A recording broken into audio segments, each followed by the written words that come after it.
Hey Mo, how are you? I'm well, James. How are you?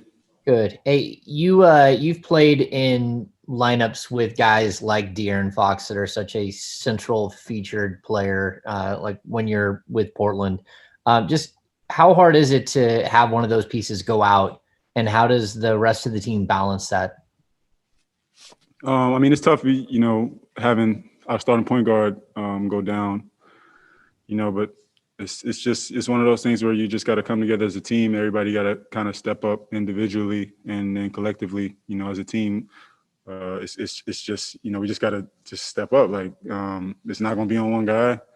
It's going to be on everybody to do a little bit more and make up for that loss. I know you came to the Kings and you hadn't played very much this year, but how good has this experience been for you, even though the wins and losses are not where you'd want them to be? I mean, first and foremost, like losing is never a good experience. That's been tough, but it's been great to just be here and be a part of something that they're building here, and get back. Like you said, I didn't play. I wasn't playing a lot before I got here, so being on the floor, getting up and down, and getting back into that field is great. They're building something here, and it's kind of like having you got to be able to kind of see the big picture. Like right now, it's we're losing some of these games, but I think I've said to you guys before, like we're really close in a lot of them, and it's just continuing to build those habits and learning how to win those games. Crystal Saltis.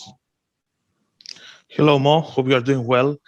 Tyrese Halliburton is going to be the starting point guard tomorrow. So, what impressed you most? What did you see from him so far in the season? And what will going to be for the biggest challenge on tomorrow's game for you as a team?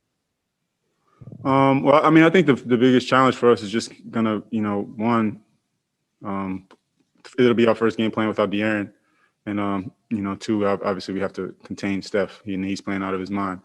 Tyrese, he's been great in my opinion. He's shown some like a level of poise that a lot of rookies don't have right away. He has a really good feel for the game. He doesn't really force anything. He kind of just lets the game come to him. I really enjoy watching him play and playing with him. So, I think it's a great opportunity for him. Obviously, it's unfortunate that De'Aaron's not going to be with us for however long, but it's a great opportunity for Ty to just, elevate his game and try to take his game to the next level. Jason Jones. Hey, Mo, I know a lot of the talk around here is about building habits, building winning habits, and you've been around the league long enough to see how that looks. Just what does that look like as a younger players understand the habits that it takes to win consistently in the league, even at this stage of the season? What do you take and what do you have to see to know that those habits are being built? I mean, I think the first thing is just a level of consistency. I think that's the most important thing when it comes to being a winning team. Is you figure out who you are as a team and you're that every single night. Whether things are going really good or really bad. You kind of have your identity as a team and you're consistent with that. But and then it becomes just a consistency across the board. With your habits and the way you prepare for games and just little things. It's a process, and obviously this organization hasn't been a winning organization for a little while, but they're definitely, in my opinion, heading in the right direction. And just how hard is it to keep those habits going when you're not getting the wins? I know I've heard coaches say winning is hard in part because mentally you have to be able to stick with the right habits and the game plan and scout and not break away. And a lot of times younger players may try to, in essence, find themselves. Mm-hmm. Try to get out of things. How tough is that mentally to keep that going when the wins aren't coming yet? I mean, it's tough. It's hard. Like, getting over that hump is the hardest part. I feel like, but once it's kind of one of those things where it's like it's you got to just keep plugging away and just stay focused on the main goal. Because when it happens, it happens like that.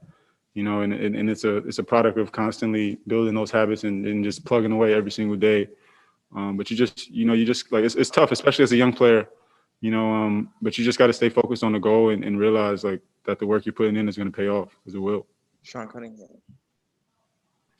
Yeah, Mo, a couple of weeks ago we were talking about, just what a different world this is, and especially in your guys' day-to-day lives. But is it still jarring at this point when someone has to go down because of these protocols and just maybe the ripple effect it has throughout the team? Yeah. Like I don't remember I don't remember the last time I heard this season. So someone saying out with COVID, I kind of, I kind of feel like as a whole, we kind of all felt like we were past it. But obviously not. It's still out there, still real, and it still can happen to anyone. It was a big surprise for us as a team, and it's a huge loss for us as a team. But, it's just one of those things where you just got to play the cards you're dealt. Okay. Tony Harden.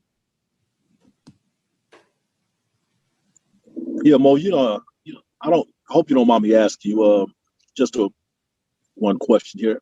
Have you been vaccinated yet, or are you intending to get vaccinated? Yeah, I've been vaccinated.